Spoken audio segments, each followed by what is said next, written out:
Good morning, dear learners. Myself Amit. Welcome all of you once again in our YouTube channel.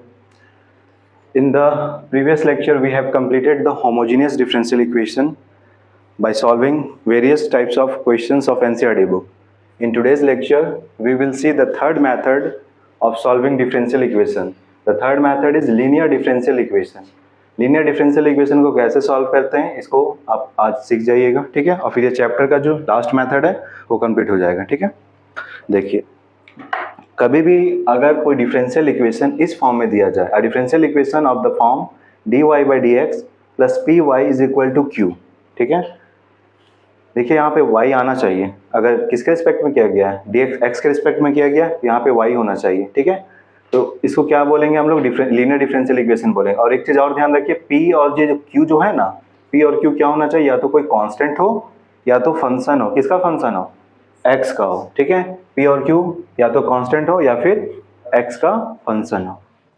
देखिए यहाँ पे, तो उस case में हम लोग क्या करेंगे, फिर जो नेक्स्ट स्टेप होगा सॉल्व करने का, हम लोग फाइंड करते हैं इंटीग्रेटिंग फैक्टर, ठीक है। शॉर्ट में लिखते हैं क्या, I dot F. Integrating factor होता है क्या है, e to the power p dx, ठीक है। यहाँ पे जो भी होगा ना उसको लिखेंगे e का पावर में और सॉल्व करेंगे। इंटीग्रेट करके जो वैल्यू आएगा वही क्या कहलाएगा, इंटीग्रेटिंग फैक्टर।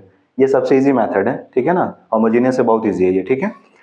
अब सॉल्यूशन इसका कैसे होगा, देखो dy बाई डी एक्स था ना, किसके रिस्पेक्ट में डिफरेंशिएट हुआ है, x के रिस्पेक्ट। तो इंटीग्रेट भी किसके रिस्पेक्ट में होगा, x के रिस्पेक्ट में। तो याद रखो यहाँ y होगा, ऊपर y था ना, तो y into integrating factor. x के रिस्पेक्ट में डिफरेंशिएट हुआ तो क्या होगा, q इंटू इंटीग्रेटिंग फैक्टर।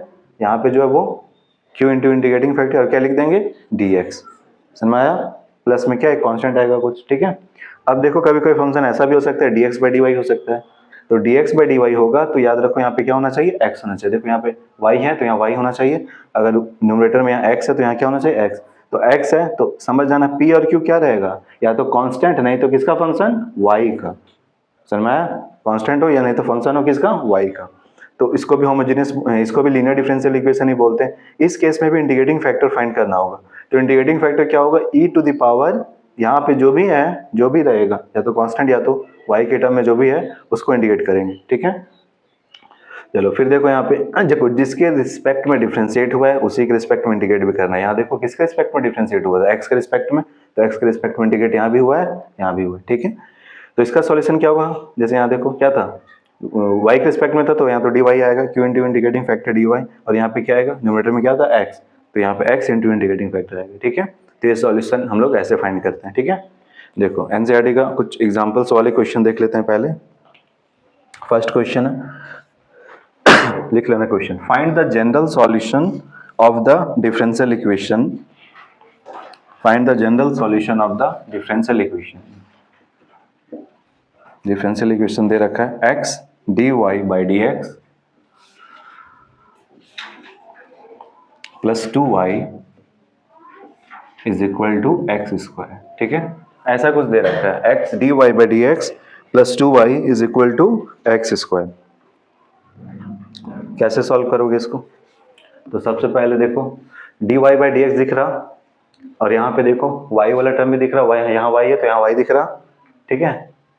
लेकिन एक चीज और ध्यान रखना है क्या, कि dy बाई डी एक्स का कोएफिशिएंट क्या होना चाहिए, 1 होना चाहिए। तो यहाँ 1 तो नहीं ना है, तो 1 बनाने के लिए क्या करना होगा, पूरे को किससे डिवाइड कर दे, x से कर दे। तो x से डिवाइड कर दो पूरे को, क्या आ जाएगा डिवाइड करने के बाद, dy by d x plus 2 by x y होगा। देखो यहाँ पे, यहाँ आ जाएगा ना 2 बाई एक्स, वहाँ पे भी जाएगा, x से डिवाइड होगा तो क्या बचेगा, x, ठीक है। तो ये किस फॉर्म में हो गया, it is of the form, it is of the form, it is of the form, ये लिखो, it is a linear differential equation, a linear differential equation of the form. किस फॉर्म का है, किस फॉर्म वाला है, इस फॉर्म या इस फॉर्म वाला, ये वाला है ना। तो ये लिख देंगे इस फॉर्म का, dy by d x plus p y is equal to q, इस फॉर्म का है ना। तो यहाँ से कंपेयर करके बताओ तो p का वैल्यू क्या है, 2 बाई एक्स, विथ साइन बताओ, अगर यहाँ माइनस होता तो क्या बोलते हैं, -2 बाई एक्स, तो क्या है 2 बाई एक्स। क्यू का, हाँ ये बताओ तो ये क्या रहा, या तो कांस्टेंट या तो फंक्शन ऑफ एक्स, एक्स का ना फंक्शन होगा ये, एक्स के टर्म में ना है, ठीक है। फिर बताओ यहाँ पे क्यू का वैल्यू बता दो क्या है, क्यू का वैल्यू क्या है, एक्स। समझ में आया। अब क्या फाइंड करना है, सबसे पहले इंटीग्रेटिंग फैक्टर। तो इंटीग्रेटिंग फैक्टर फाइंड कर लेते हैं, आई डॉट एफ लिख देते हैं। क्या होगा integrating factor, e to the power p d x, इसके रिस्पेक्ट में, डी एक्स एक्स के रिस्पेक्ट में, तो पी डी एक्स लिख देंगे। ई टू द पावर, बताओ पी का वैल्यू बताओ कितना है, 2/x dx, पावर में इंटीग्रेट करना है, ठीक है। क्या आएगा बताओ तो, सॉल्व करने के बाद e टू द पावर 2 है, 2 तो बाहर हो जाएगा, 1/x से क्या होता है log x, तो क्या हो जाएगा 2 log x, मॉड x लिख सकते हो या x लिखो, चलो ठीक है। फिर बताओ यहाँ पे क्या होगा, ये जो नंबर है ये कहाँ जाएगा, पावर बन जाता है ना, log का प्रॉपर्टी है ना, तो e टू द पावर क्या लिखेंगे, log x स्क्वायर, ठीक है। ये रहा इंटीग्रेटिंग फैक्टर। अब देखो थोड़ा और ध्यान रखना है, e का पावर में log है और यहाँ पे भी क्या बेस है, e है ना, तो e का पावर में log कभी भी होता है ना, तो आंसर क्या हो जाता है, यहाँ पे जो है वही आंसर हो जाता है। कैसे होता है हम बता दे रहे हैं अभी, ठीक है। log का एक प्रॉपर्टी होता है, तो इंटीग्रेटिंग फैक्टर कितना आया, एक्स स्क्वायर। याद रहेगा, e का पावर में log रहे तो log के अंदर जो भी चीज़ है वही आंसर होगा। कैसे, देखो यहाँ पे बता दे रहे थोड़ा, जैसे मान लो y is equal to x to the power x, differentiation chapter में पढ़े होंगे ये सब, है ना, वेरिएबल का पावर वेरिएबल। तो कैसे सॉल्व करते हैं हम लोग, log लेते थे, तो log लो तो दोनों तरफ बेस क्या होता है, हम लोग ही बेस पढ़ते हैं, लिखते नहीं है लेकिन वही है। log इज इक्वल टू, यहाँ पे भी क्या होगा, log x का पावर x, हाँ log y is equal to log x to the power x, ठीक है। यहाँ पे प्रॉपर्टी लगाते थे, इसको छोड़ दो अभी, ठीक है, पावर सामने ले आते थे ना। अभी इसको देखो तो क्या लिख सकते हैं, अगर हम बता चुके हैं यहाँ पे बेस क्या ई है ना, तो इसको ऐसा लिख सकते हैं, y इज इक्वल टू ई, यहाँ पे बताए ना log हटाते तो क्या होता है, ई का पावर में चढ़ जाता है, ये हो जाता है, पढ़ चुके हैं ना ये सब, ई का पावर में। अच्छा थोड़ा ध्यान से देखो तो, y क्या था, x का पावर x था, x का power x is equal to क्या हुआ, e का पावर log x का पावर x। तो क्या समझ में आया, e का पावर में log के अंदर जो रहेगा वही आंसर होता है कि नहीं, समझ में आया। तो e का पावर में जो भी log के अंदर में है ना वही क्या होगा, आंसर।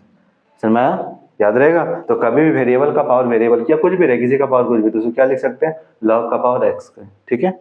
e का पावर log में ये दे सकते हैं, ठीक है। जैसे मान लो यहाँ पे हम लिख दिए x का पावर sin x, तो इसको क्या लिख सकते हैं, e का पावर log x का पावर sin x लिख सकते हैं, याद रहेगा, ठीक है। इसको साइड में कहीं लिख लेना, ठीक है। देखो यहाँ पे अब इंटीग्रेटिंग फैक्टर हम लोग फाइंड कर चुके हैं, तो इसका सॉल्यूशन कैसे आएगा बताओ। नाउ सॉल्यूशन बताना क्या होगा, dy बाई डी एक्स था ना, तो y into integrating factor is equal to integration of cube into integrating factor, फिर क्या dx प्लस में क्या c, तो y इंटू इंटीग्रेटिंग फैक्टर बताओ कितना है, x square is equal to q बताओ x है, और इंटीग्रेटिंग फैक्टर एक्स स्क्वायर है, और ये dx प्लस सी, बताओ क्या होगा, ये क्या है एक्स क्यूब है ना, ठीक है। y एक्स स्क्वायर, ये क्या है एक्स क्यूब है, तो एक्स क्यूब लिख दो, एक्स क्यूब dx प्लस में क्या c, यहाँ बता रहे हैं, ठीक है। क्या हो जाएगा, y x square is equal to x cube का इंटीग्रेशन क्या होगा, x का पावर 4/4 प्लस में क्या c, तो ये आंसर है इसका, है ना, सिंपल है ये, समझ में आया, लिख लो जल्दी से। देखो नेक्स्ट क्वेश्चन, क्वेश्चन नंबर 2, ये तो साफ दिख रहा, ठीक है, किस फॉर्म में है, लीनियर डिफरेंशियल इक्वेशन का फॉर्म में। यहाँ पे देखो dy बाई डी एक्स है ना, तो क्या बोलेंगे, it is a linear differential equation of the form, किस फॉर्म का है, dy by d x plus p y is equal to q, है ना। ये कंपेयर करो तो यहाँ से देखो, यहाँ पे x का ही फंक्शन है और यहाँ पे क्या है, या तो x का फंक्शन या तो कांस्टेंट होना चाहिए, कितना है कांस्टेंट, -1, ठीक है। तो बताओ यहाँ से p का वैल्यू कितना, -1, और q का वैल्यू कितना, cos ऑफ x, ठीक है। इंटीग्रेटिंग फैक्टर फाइंड कर लेते हैं, इंटीग्रेटिंग फैक्टर क्या आएगा, e to the power p dx, ठीक है। क्या होगा तो e to the power integration है p का वैल्यू कितना है -1 dx क्या आ जाएगा बताओ, e टू द पावर 1 का क्या होगा, x होगा, तो -x आ जाएगा। ठीक है, तो ये रहा इंटीग्रेटिंग फैक्टर। अब सॉल्यूशन फाइंड करने के लिए क्या होगा, dy/dx था ना, तो क्या हो जाएगा now y into integrating factor is equal to integration of, बताओ क्या लिखे थे, q इंटू इंटीग्रेटिंग फैक्टर फिर क्या dx प्लस क्या c, है ना ये। तो क्या आ जाएगा y इंटू इंटीग्रेटिंग फैक्टर, तो y इंटू इंटीग्रेटिंग फैक्टर क्या, e to the power -x, q into integrating factor, q का वैल्यू बताओ cos x है, और ये e का पावर -x, पहले e का पावर -x लिखते हैं, फिर क्या लिख देते हैं cos x, फिर ये है dx प्लस c। समझ में आया। अब ये देखो यहाँ पे कौन सा फॉर्म है, ये बाई पार्ट्स लगेगा, दो अलग अलग फंक्शन का मल्टीपल है ना, और बाई पार्ट्स जब लगता है तो फिर जानते हो क्या होता है, हो सकता है हम दो बार भी इंटीग्रेट करना पड़े, तो ऐसे सिचुएशन हम लोग क्या करेंगे, इसको ना I1 मान लो और अलग से सॉल्व कर लो। ठीक है, I1 मान लो चाहे सिंपली I मान लो। ठीक है, देखो तो अब क्या करते हैं नाउ, चलो I1 ही सॉल्व कर लेते हैं। पहले I1 का वैल्यू देखो क्या, I1 is equal to integration of e to the power -x cos of x dx। बताओ क्या होता है रूल आइलेट, एक्सपोनेंशियल तो बाद में आता है ना, तो क्या होगा, ये u हो जाएगा ट्रिग्नोमेट्रिक और ये b हो जाएगा, ये u है और ये b है। क्या करते हैं cos x, u को बाहर किए, integration of b e to the power -x dx। ठीक है, फिर बीच में क्या साइन होता है माइनस, बड़े से इंटीग्रेशन का साइन दो, फिर d/dx इसका, cos ऑफ x का, फिर इंटीग्रेशन इसी का e to the power -x dx, फिर पूरे पे लगा देंगे dx। ठीक है, देखो यहाँ पे ये क्या हो जाएगा, e का पावर -x से क्या होगा इंटीग्रेशन, -e का पावर -x होगा, cos x को लिख दे रहे हैं एज इट इज, फिर माइनस cos x का डिफरेंशिएशन क्या होगा, माइनस साइन x होता है, तो प्लस साइन x कर दें, इसको बाहर प्लस कर दें, और ये क्या साइन x। अच्छा, इसका इंटीग्रेशन क्या होगा, -e का पावर -x फिर क्या dx। अच्छा, इसका साइन को माइनस कर लेते हैं यहाँ। ठीक है, e to the power -x cos of x, ये प्लस माइनस हो गया क्या हो जाएगा minus, e to the power -x फिर क्या sin x dx। ये क्या था इधर आई था, खत्म हुआ क्या, यानी फिर से होगा, करते रहो। ठीक है, तो ये क्या -e to the power -x cos of x, फिर माइनस, देखो ध्यान से क्या होगा, फिर से बाई पार्ट्स लगाओ, माइनस है क्योंकि जान रहे हो बाई पार्ट्स में दो टर्म बनता है और बाहर क्या है माइनस, थोड़ा ब्रैकेट दे दो अच्छे से। ठीक है, ठंडा है इसलिए। देखो क्या होगा इसमें भी बताओ, ये u है ना, तो sin x को रखें बाहर, इंटीग्रेशन किसका करें e to the power -x dx, बीच में क्या आएगा माइनस साइन, फिर बड़ा सा इंटीग्रेशन से साइन दो, d/dx इसका sin x का, फिर integration of e to the power -x dx बोल सकते हैं।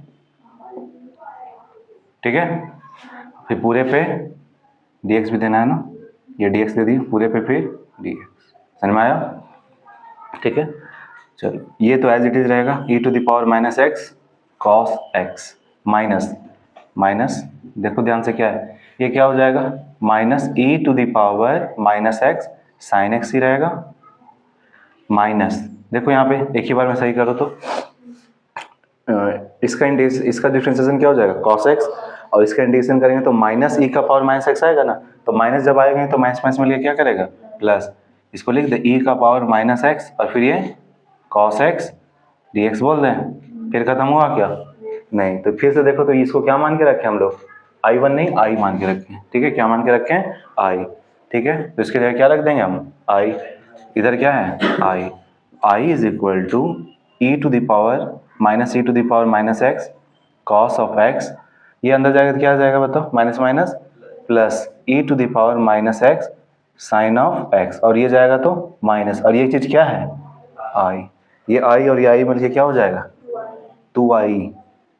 ठीक है 2i। ठीक है, e टू दी, दोनों में से कुछ कॉमन है क्या, e to the power -x, e to the power -x common. अच्छा माइनस पहले अच्छा नहीं लग रहा, नया साल भी आ रहा तो माइनस अच्छा नहीं लग रहा, तो पॉजिटिव चीज़ को रखो पहले। ठीक है, sin x minus cos of x, by में कुछ नहीं, बाई में कुछ नहीं होगा ना, तो होगा, कैसे नहीं होगा, 2 नहीं जाएगा अभी, ठीक है। तो I is equal to e to the power minus x, अब फ्रंट खत्म हो गया तो ये बोला ब्रैकेट में दो, sine x minus cos x by में क्या 2, ठीक है। तो ये रहा आई का वैल्यू। तो फाइनल आंसर क्या हो जाएगा, इसके जगह बैठा दें, तो सो को बुलाओ, y e to the power minus x is equal to I क्या आया, e to the power minus x sine x minus cos x by 2 plus सी।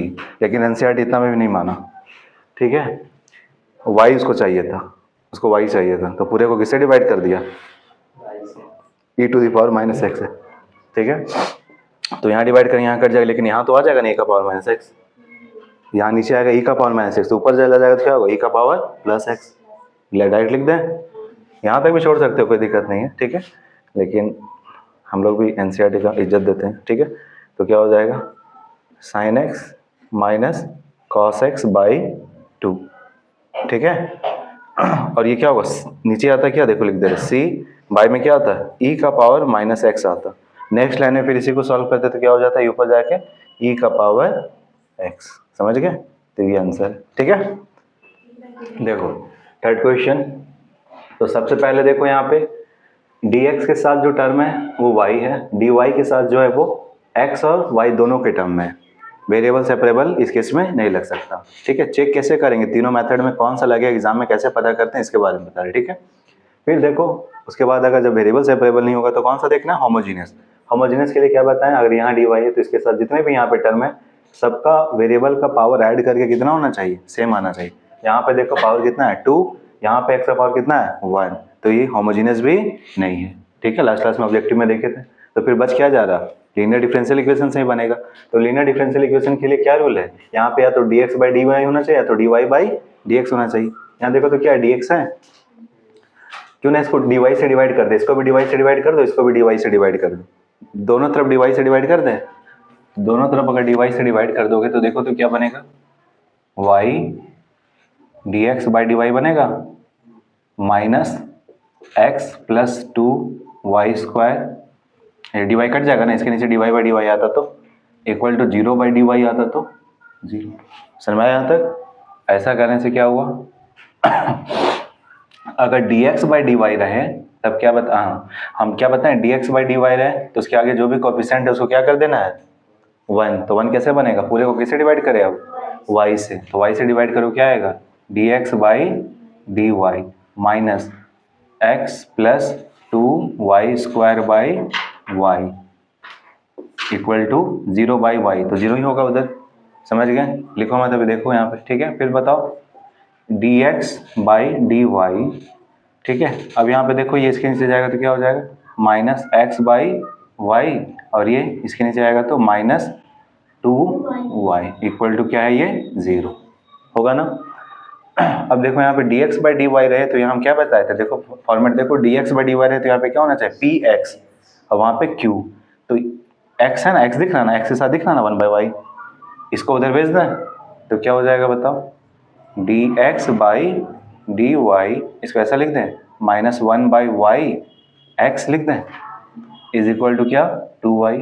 अब देखो तो ये बोल सकते हैं लीनियर डिफरेंशियल इक्वेशन है, dx by dy plus px is equal to q, बताए थे dx बाई dy रहे तो यहाँ पे जो भी चीज़ रहेगा p और q या तो कांस्टेंट होना चाहिए या तो y का फंक्शन होना चाहिए, है ना। तो देखो तो क्या बोलेंगे, it is a linear differential equation of the form, it is a linear differential equation of the form dx by dy minus px is equal to plus px is equal to q। Compare करो तो यहाँ से p का value कितना बताओगे -1 by y, ठीक है। और q का वैल्यू कितना बताओगे 2y। देखो इस फॉर्म में कभी भी रहता है तो यहाँ पे हम क्या बताए थे, dx बाई dy, dx वाला टर्म ऊपर में है तो ये अगर x यहाँ पे है तो ये किसका फंक्शन होना चाहिए, या तो कांस्टेंट या तो y के टर्म में, ये भी या तो कांस्टेंट या तो y के टर्म में, है ना, y के टर्म में है ना, ठीक है। चलो इंटीग्रेटिंग फैक्टर फाइंड करो। अब इसका इंटीग्रेटिंग फैक्टर कैसे फाइंड किया जाएगा, e to the power p क्या था y के रिस्पेक्ट में है ना, तो p डी वाई बोलेंगे, ठीक है। क्या आ जाएगा बताओ, e to the power integration of क्या है -1/y डी वाई है, क्या आ जाएगा ई टू द पावर -1/y, तो माइनस log y होगा, minus log y integrating factor, ठीक है। तो क्या होगा, ई टू द पावर log, यहाँ -1 है ना, तो ये -1 को -1 जो ये कहाँ चला जाएगा, पावर में जाएगा, तो क्या हो जाएगा log का पावर y का पावर -1, तो 1/y बोलते हैं, ठीक है। अभी बताया ना e के पावर में log रहे, तो यहाँ पे जो है वही आंसर होगा। तो इंटीग्रेटिंग फैक्टर क्या आ गया, इंटीग्रेटिंग फैक्टर हो गया 1/y। समझ में आया, इंटीग्रेटिंग फैक्टर क्या आ गया 1/y। समझ गए यहाँ तक। अब सॉल्यूशन फाइंड करना है, तो क्या होगा, सॉल्यूशन क्या है इसका, नाउ सॉल्यूशन बताओ क्या, x into integrating factor is equal to integral of q into integrating factor और किसके रिस्पेक्ट में, dy प्लस में क्या होगा c।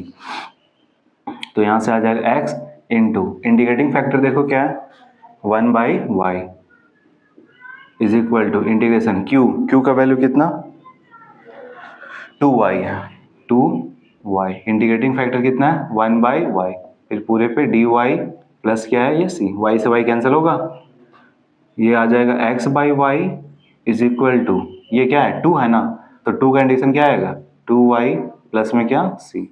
अब बुक में क्या किया होगा, यहाँ तक भी छोड़ सकते हो, नहीं तो x is equal to y को उधर ले जाओ, क्या आएगा 2y² प्लस cy।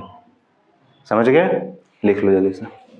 देखो next question, question number 4, particular solution find करना है। तो पर्टिकुलर सॉल्यूशन फाइंड करने के लिए सबसे तो पहले जनरल सॉल्यूशन फाइंड कर लेते हैं और फिर इस कंडीशन से हम लोग कांस्टेंट का वैल्यू कैलकुलेट कर लेंगे। देखो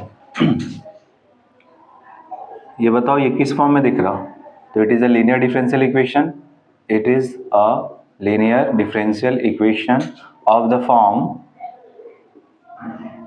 फॉर्म किस फॉर्म का है, देखो dy/dx plus py is equal to q। देखो यहाँ पे y है ना, तो y के साथ ये जो dy/dx है, तो यहाँ y होना चाहिए, यहाँ पे जो भी चीज़ या तो कांस्टेंट या तो x के टर्म में, देखो x के टर्म में है ना, ठीक है। तो बताओ कंपेयर किए तो p का वैल्यू कितना आ रहा, p का वैल्यू देखो y के साथ क्या है cot x है, तो p का वैल्यू है cot x।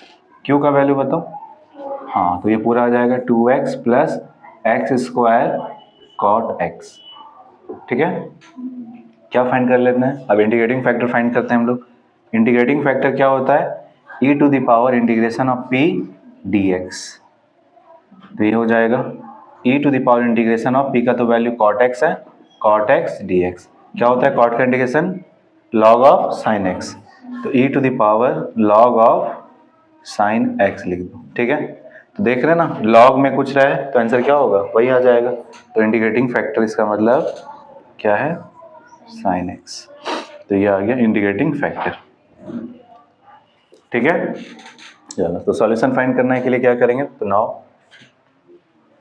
सॉल्यूशन क्या होगा y into integrating factor is equal to integration of q into integrating factor dx plus में क्या c, ठीक है। y को इंटीग्रेटिंग फैक्टर sin x है इज इक्वल टू q देखो क्या है, ये बहुत खतरनाक है 2x plus x² cot of x, ठीक है, ये q है और फिर इंटीग्रेटिंग फैक्टर क्या है sin x है, इंटीग्रेशन का साइन यहाँ देंगे, ठीक है, dx प्लस में क्या c। अब देखो ये sin x इससे मल्टीप्लाई कर लो, ठीक है, और ये फिर sin x इससे मल्टीप्लाई होगा ना, तो बताओ मल्टीप्लाई करके क्या आने वाला है, integration of 2x sin x होगा, फिर ये बताओ इससे क्या होगा x² cot x क्या होता है cos x by sin x होता है, और sin x मल्टीप्लाई हो जाए तो क्या बचेगा cos x, ठीक है। तो डायरेक्ट लिख दे रहे हैं, पेन बचेगा cos x फिर ब्रैकेट में दे दो क्या dx प्लस c। अब देखो तो यहाँ पे ये टर्म देख के क्या पता चल रहा है, इसमें खुद बाई पार्ट्स लगेगा और इसमें भी बाई पार्ट्स लगेगा, तो दोनों को अलग इंटीग्रेशन लिख दे, होगा ना, ठीक है। चलो तो यहाँ पे देखो इधर क्या है y साइन एक्स। ठीक है, समझ गया ना यहाँ तक? ठीक है, अब देखो क्या होगा, y sine x is equal to, इसका इंटीग्रेशन लिख दे रहे हैं, टू इंटीग्रेशन इसका, टू तो बाहर कर देते हैं, two x sine x d x बोल दें, और इसका क्या, plus x square cos x. ठीक है, देखो अभी इससे पहले जहाँ बाई पार्ट्स यूज किया था ना, उसको अलग मान के हम लोग सॉल्व कर रहे थे, है ना। यहाँ पे देखो ध्यान से करोगे ना तो देखो, अगर थोड़ा माइंड में ही कर लेते हो बाई पार्ट्स तो बहुत अच्छा है। ये आइलेट लगता है, ठीक है, तो आइलेट लगता है तो बताओ कौन सा, यू किसको मानेंगे और बी किसको मानेंगे?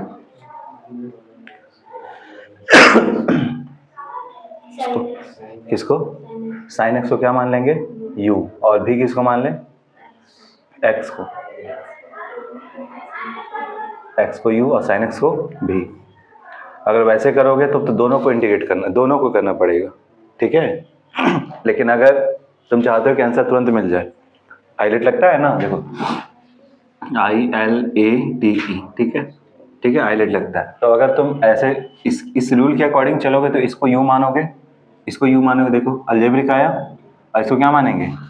भी। तो वैसे सॉल्व करोगे तो बताओ यू का क्या करना पड़ता है? डिफ्रेंसिएशन ना, तो इसका डिफ्रेंसिएशन करेंगे तो 1 आ जाएगा। लेकिन अगर चाहते हैं कि नहीं उसका इंटीग्रेशन करना पड़े, तब तो इसको क्या मानना पड़ेगा? भी का इंटीग्रेशन करते हैं, इसको भी मानो, इसको भी मान के करो तो देखो आंसर तुरंत आ जाएगा। नहीं तो वैसे भी करोगे तो फिर दोनों को इंटीग्रेट करना पड़ेगा बाई पार्ट से, ठीक है। तो देखो यहाँ क्या करोगे ना, इसको मान ले रहे हैं हम u और इसको मान रहे हैं हम v।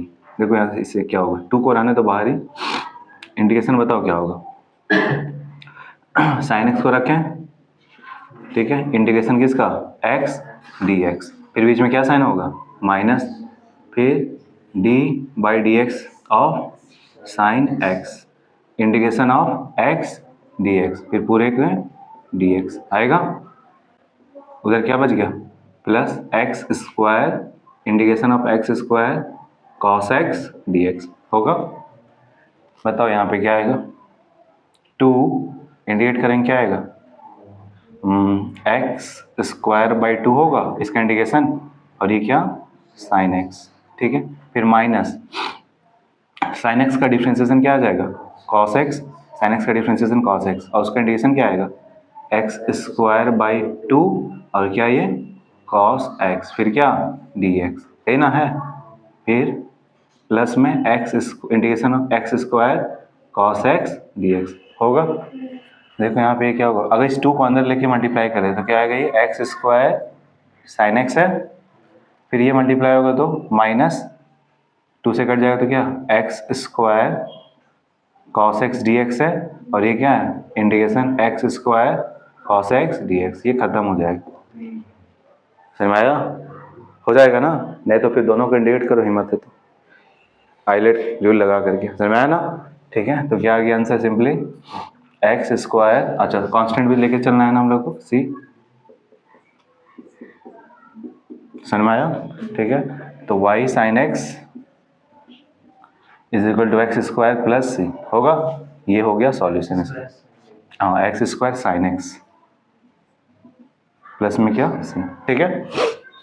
अब ये तो जनरल सॉल्यूशन हुआ, पर्टिकुलर के लिए क्या है, गिवन है y equal to 0 when x is equal to pi by 2, ठीक है, y equal to 0 when x is equal to pi by 2, ठीक है। रखो 0 sine pi by 2 is equal to x जगह क्या रखना है, पाई बाई 2, तो पाई बाई 2 का square sine pi by 2 plus C, ये तो 0 हो जाएगा, 0 into 1 0 is equal to pi square by 4, और साइन पाई बाई 2 तो 1 होगा, प्लस सी, तो सी का वैल्यू बता सकते हो माइनस पाई स्क्वायर बाई 4, आ गया सी का वैल्यू, ठीक है। तो फाइनल आंसर क्या होगा, फाइनल आंसर हो जाएगा, यहाँ लिख दे रहे y sine x is equal to x square sine x minus pi square by 4, ठीक है। देखो आंसर क्या दे रखा है,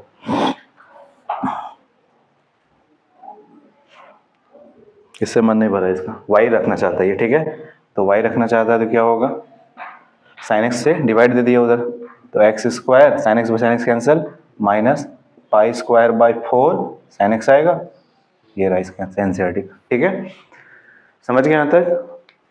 ठीक है, तो आज इतना ही रखते हैं। नेक्स्ट क्लास में फिर से कुछ और एनसीईआरटी के इंपॉर्टेंट क्वेश्चन को देख लेंगे। ठीक है, थैंक यू।